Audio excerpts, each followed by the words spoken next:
नमस्कार दोस्तों। 2008 में क्रिकेट की दुनिया में आईपीएल के फॉर्मेट को पहली बार पेश किया तो दुनिया के कई सारे दिग्गजों ने इसे सर्कस कहा था। लेकिन आज 18 साल बाद यह सर्कस लगभग 20 बिलियन डॉलर के साथ में दुनिया की सबसे बड़ी सुपर पावर गेम बन चुका है। प्रति मैच वैल्यू के मामले में आईपीएल इंग्लिश प्रीमियम लीग और अमेरिकन फुटबॉल लीग को भी पीछे छोड़ चुका है।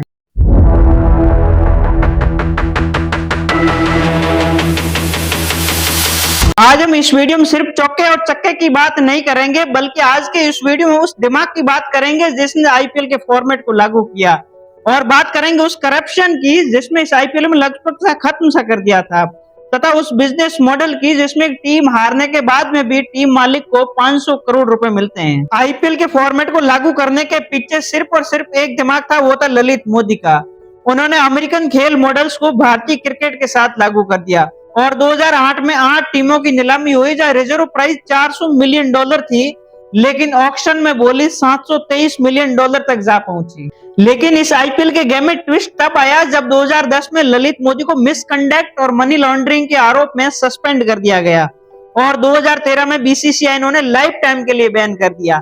आज भले ही वो लंदन में एक भगोड़े के रूप में जीवन जी रहे हैं, लेकिन उनके द्वारा बनाया गया आईपीएल का फॉर्मेट पर आज पूरी दुनिया झूम रही है। क्या आपने कभी सोचा है कि एक टीम पॉइंट्स की टेबल में सबसे नीचे रहती है, फिर भी उस टीम का मालिक इतना खुश क्यों रहता है? इस मिस्ट्री के पीछे सबसे बड़ा राज है वो है सेंट्रल रेवेन्यू पूल, यानी कि बीसीसीआई ब्रॉडकास्टिंग राइट्स जैसे जियो हॉटस्टार, स्टार स्पोर्ट्स से 50,000 करोड़ से ज्यादा रुपए कमाता है और उनमें से 50% अपने पास में रख लेता है और रिमेनिंग रेवेन्यू सभी टीमों में समान रूप से बांट दिया जाता है।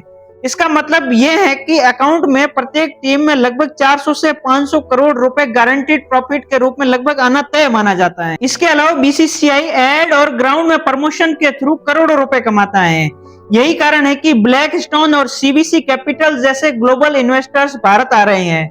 सीवीसी कैपिटल ने गुजरात टाइटंस में इन्वेस्ट करके केवल 4 साल में 350% से भी ज्यादा रिटर्न कमाया है। आईपीएल ऑक्शन में सिर्फ खिलाड़ियों की खरीद नहीं होती है, बल्कि डेटा और ईगो की फाइट होती है। 2025 के मेगा ऑक्शन ने सारे रिकॉर्ड तोड़ दिए जब ऋषभ पंत 27 करोड़ में बिके। आईपीएल में नया मोड़ तब आया है जब राइट टू मैच यानी कि आरटीएम नियम की वापसी हुई।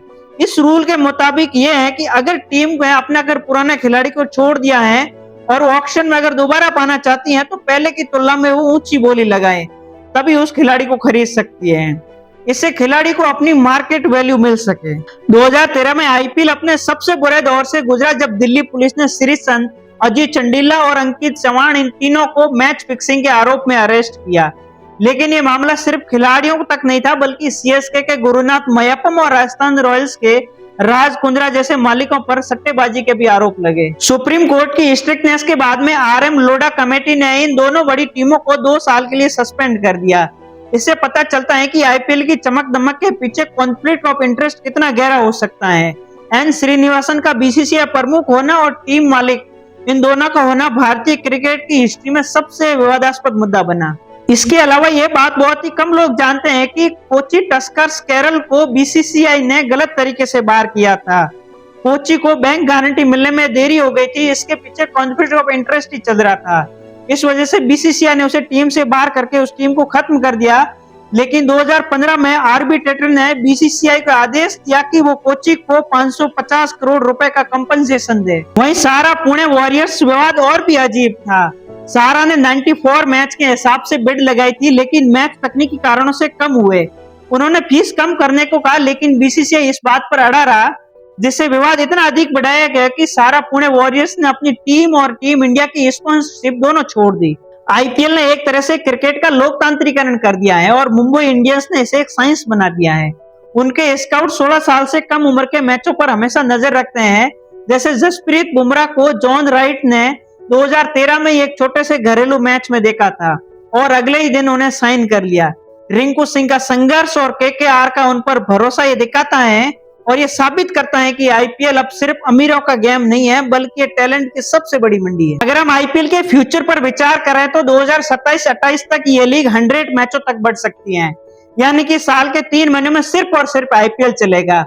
ऐसा लग रहा है कि आईपीएल के सामने अब इंटरनेशनल क्रिकेट की चमक फीकी पड़ती हुई नजर आ रही है। बीसीसीआई इसे एक एंकर इवेंट मानता है जिसके चारों तरफ वैश्विक कैलेंडर घूम रहा है। आईपीएल का एडवर्टाइजमेंट 7,000 करोड़ रुपए तक पहुंच गए हैं, जो भारत के कुल एडवर्टाइजमेंट रेवेन्यू का 34% है। आईपीएल अब सिर्फ एक गेम नहीं है, यह भारत की सॉफ्ट पावर है। ये पैसा, ग्लैमर, टेक्नोलॉजी और टैलेंट का तूफान है, जिसे रोकना अब नामुमकिन है। मिलते हैं नेक्स्ट वीडियो में, तब तक के लिए धन्यवाद।